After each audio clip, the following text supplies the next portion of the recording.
The first time the mirror lied to the world, it felt like a secret blessing whispered only to him.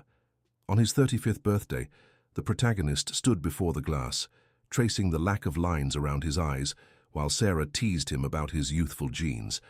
They laughed, clinking glasses of red wine, toasted to a long life, and believed the lie. By 45, the joke had become a soft, persistent hum of confusion. While Sarah's hair began to catch the silver light of the moon, and her laughter etched permanent, beautiful maps into the corners of her mouth, his face remained a smooth, unbothered canvas of 25. They called it a miracle. Scientists would have called it an anomaly, but to them, it was a gift from a universe that finally seemed to be playing favorites. They spent those golden decades in a whirlwind of borrowed time, traveling from the neon streets of Tokyo to the sun-drenched vineyards of Tuscany, convinced that they had outsmarted the very concept of an ending. He believed, with the arrogance of the unchanged, that he had all the time in the world to fulfill every dream they had ever shared. But time is a predator that never truly loses the scent. The first crack appeared not in his skin, but in the fragile rhythm of Sarah's heart. As the years pressed down on her, the physical contrast between them became a source of silent agony. By their 50th anniversary, he looked like a young man escorting his grandmother. People stared in the streets, their whispers trailing behind them like cold exhaust.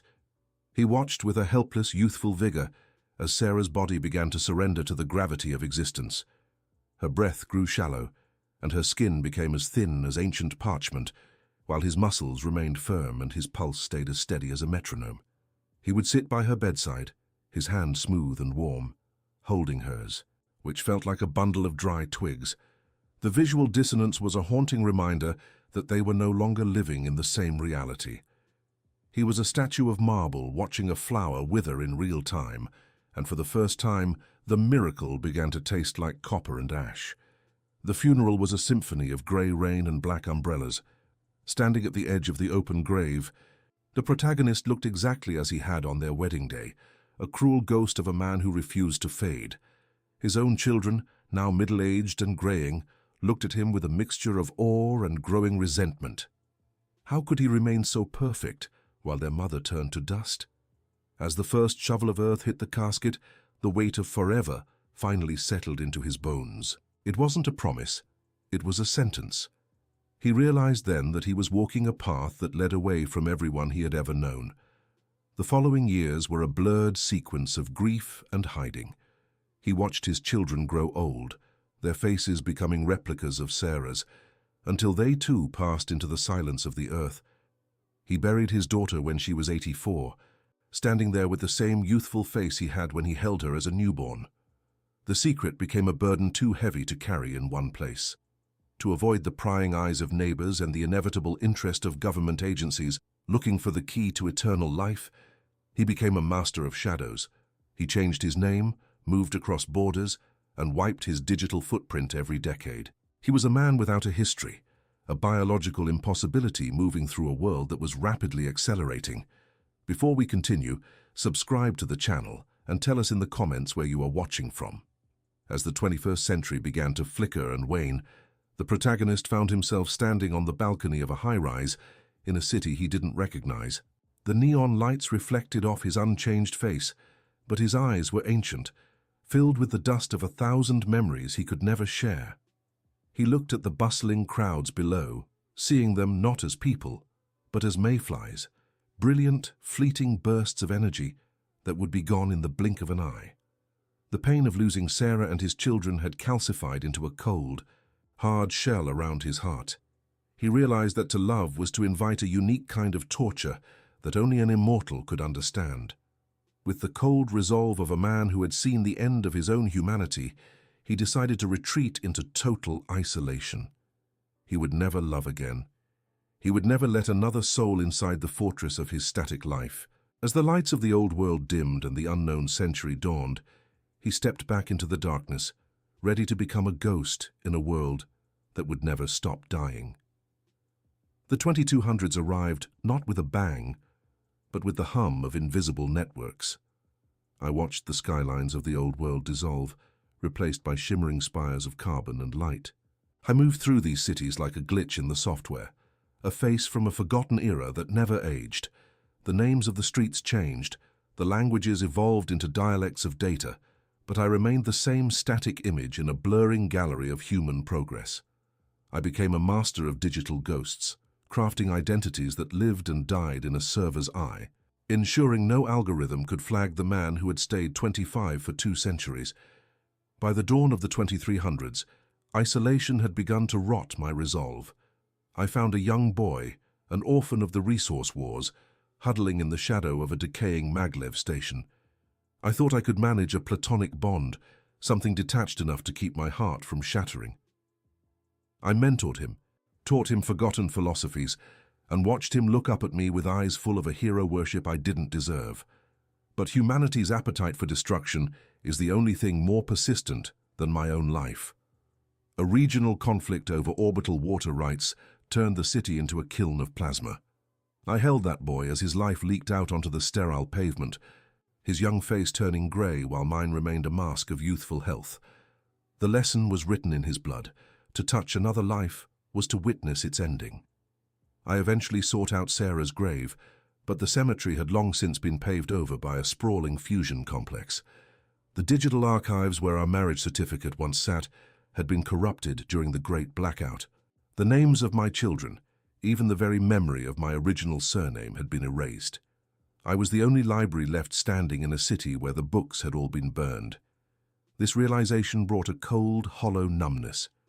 I stopped seeking the company of others, watching the rise and fall of corporate empires with the detached interest of a geologist observing tectonic plates. Joy was a distant frequency. Pain was a dull ache that had become my only constant. I was a spectator at the theater of human folly, waiting for a curtain call that never came. There were nights when the weight of centuries became a physical pressure. I tried to find an exit.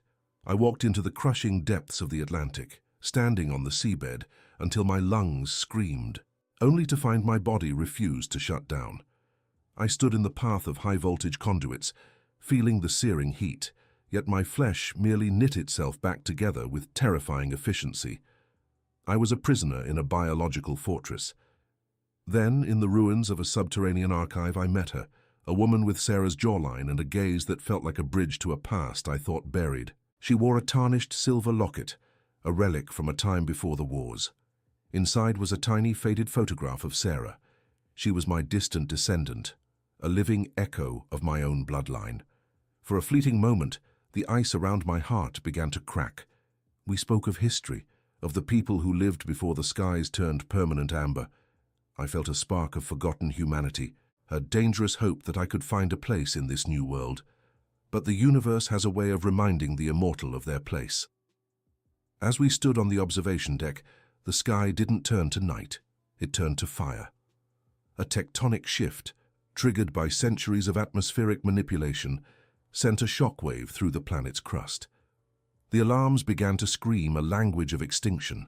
I looked at the woman, her eyes wide with the realization of her own fragility, and I knew what was coming. The world was ending, and I was the only one who wouldn't be allowed to leave. The cataclysm that began with fire ended in a silence so profound it seemed to have a weight of its own.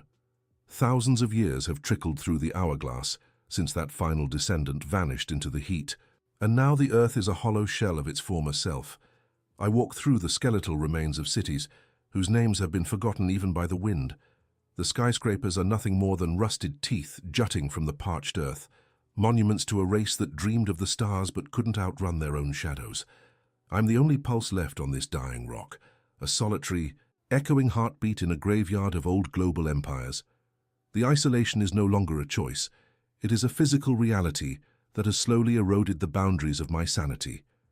In the shimmering haze of the salt flats that used to be oceans, I see them again. Sarah stands near the edge of a dry basin, her dress fluttering in a breeze that doesn't exist. She looks just as she did the day we met, her eyes filled with a light that the expanding sun can never replicate. My children run through the ruins, their laughter a ghostly melody that cuts through the whistling of the dust storms.